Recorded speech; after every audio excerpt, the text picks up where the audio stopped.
En ce qui concerne votre fiche de cours sur l'appareil cardio-circulatoire, 5 points fondamentaux sont à retenir pour le jour du concours. Vous devez connaître les insertions du diaphragme ainsi que ses 3 hiatus, les caractéristiques principales du cœur, les valves cardiaques et l'organisation du système circulatoire. Premier point fondamental de cette fiche de cours, vous devez donc connaître les insertions du diaphragme qui tombent au concours. Retenez que ce diaphragme est un muscle digastrique. Il a donc 2 corps avec des insertions qui sont nombreuses. La partie sternale ou antérieure s'insère sur la face postérieure du processus xiphoïde. La partie costale ou latérale s'insère sur la face interne des cartilages costaux et le ligament arqué latéral, tandis que la partie vertébrale ou postérieure s'insère par 2 piliers fibreux qui sont situés sur la face antérieure des vertèbres lombales, mais aussi par 2 ligaments qui sont les ligaments arqué médian et arqué médial. Attention aux inversions le jour du concours entre les différents ligaments arqués, le latéral pour la partie costale, le médian et le médial pour la partie vertébrale. Ces insertions sont à connaître puisqu'elles font l'objet régulier d'items le jour du concours. Pour le diaphragme, vous devez aussi connaître les différents hiatus qui font l'objet d'items fréquents le jour du concours. Il y a le hiatus aortique qui est situé en regard de la vertèbre T12. Attention à bien retenir leur projection. Dans ce hiatus aortique passe l'aorte, mais aussi le conduit thoracique. Le hiatus œsophagien est lui situé en regard de T10. Attention aux inversions entre les projections des 3 hiatus le jour du concours. Vous devez aussi savoir qui passe à l'intérieur et ne pas les inverser. Dans le hiatus œsophagien passe bien entendu l'œsophage, mais également les 2 nerfs vagues, le droit comme le gauche, les 2 nerfs vagues. Le dernier hiatus est le hiatus de la veine cave inférieure, qui lui va se projeter en regard de T9. Donc vous aviez la veine cave inférieure en regard de T9, l'œsophagien T10 et l'aortique T12. Dans ce hiatus de la veine cave inférieure passe bien entendu la veine cave inférieure, mais passe aussi le nerf phrénique droit uniquement. Attention donc le jour du concours à ne pas confondre droite et gauche et à ne pas non plus inverser les nerfs vagues avec le nerf phrénique droit uniquement qui ne passe pas dans le même hiatus. Troisième point fondamental de cette fiche de cours, vous devez connaître certaines caractéristiques du cœur. Vous devez savoir où il est situé. Il est dans le médiastin antérieur. Attention aux inversions le jour du concours. Et il se projette de T6 à T8. Là aussi, cette projection est à connaître puisqu'elle tombe le jour du concours. Le cœur est constitué de 3 tuniques qui sont l'endocarde à l'intérieur. Attention, cet endocarde n'est lisse qu'au niveau des atriums.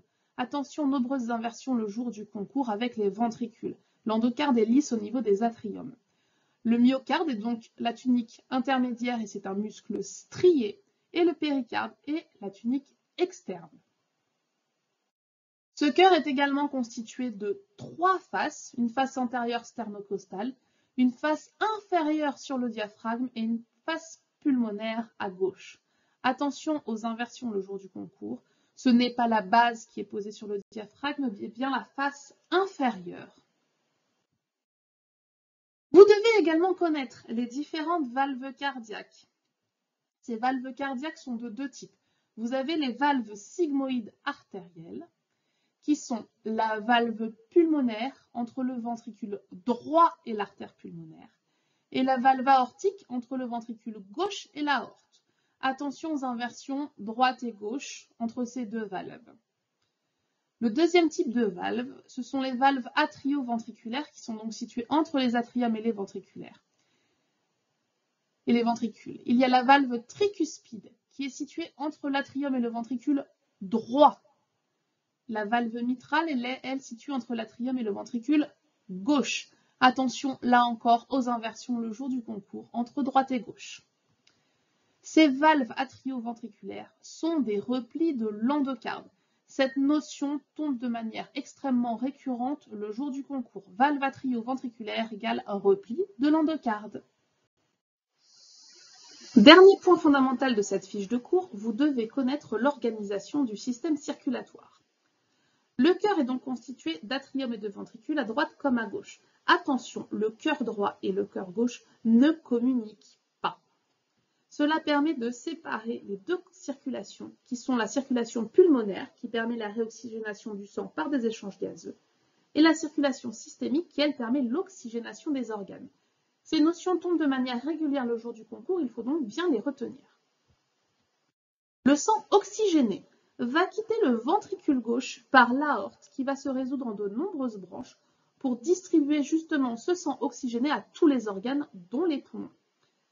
À la sortie des organes, de nombreuses vénules vont se regrouper pour former des veines de plus en plus grosses jusqu'à former les deux veines caves. Ces veines caves vont se jeter dans l'atrium droit.